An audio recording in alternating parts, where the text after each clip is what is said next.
I'm not the type of YouTuber to normally post about football, but I just cannot ignore this. I was playing video games with one of my friends last night when he said something about the Northwestern football scandal. And I had no clue what he was talking about, so I asked him to fill me in. Let's just say after he was done talking, I was left completely speechless. So in Evanston, Illinois, there's this university called Northwestern. And the last week, 4 former football players filed a lawsuit against the school for negligence and hazing. The most recent one being a former wide receiver, Lloyd Yates. They claim they were mentally and physically abused to the point where multiple players considered suicide. For the first time, we are hearing from several Northwestern football players about hazing allegations that led to the ouster of the team's longtime head coach. They are part of a coming lawsuit alleging sexual and racial assaults, part of a toxic culture that goes beyond baseball or football. CBS 2's Chris Ty live in our newsroom with the newest allegations and these first-hand accounts. Chris. Jim and Marie, the athletes' attorneys say some of these victims were minors when it all began, and that it's not limited to male sports.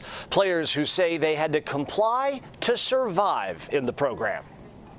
The graphic, sexually intense behavior was well known throughout the program.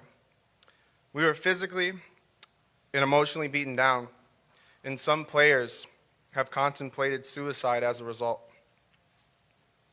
The abusive culture was especially devastating for many players of color. Lloyd Yates was a wide receiver joining the Wildcats in 2015. Tommy Carnifax arrived the next year. I spent the last 4 years hating myself and what I went through here, and this is the opportunity to possibly make a difference. So I'm going to take it. Simba Short left after just 1 year with the program. All we wanted to do was play ball, and we were subjected to sort of this culture, and we lived in fear. Don't live in fear. Like Tommy said, I'm dealing with things. Those things are the subject of a lawsuit coming from attorney Ben Crump, who says his case will go beyond the Northwestern sports that have been named so far. How many different programs are you referencing? Well, we know of at least 3 programs. Which are what?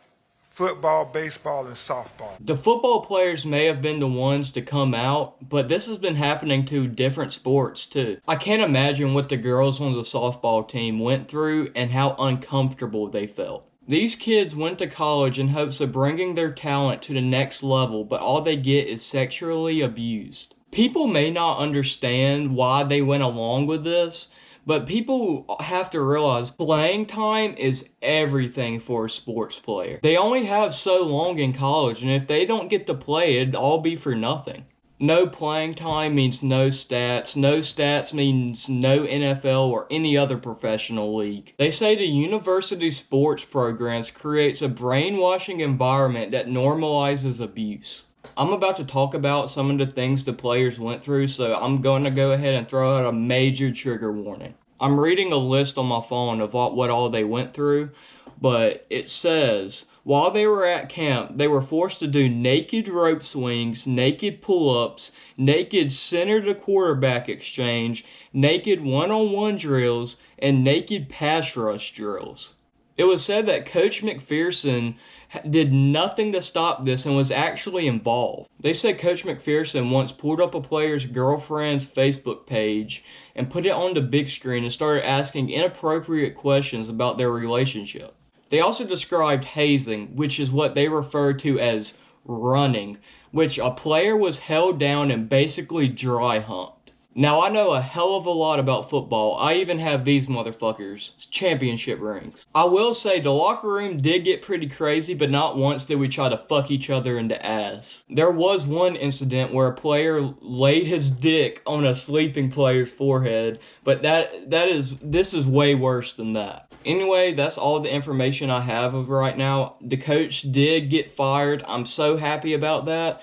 I'm sure I will make a video updating in the future, but as of right now, see ya.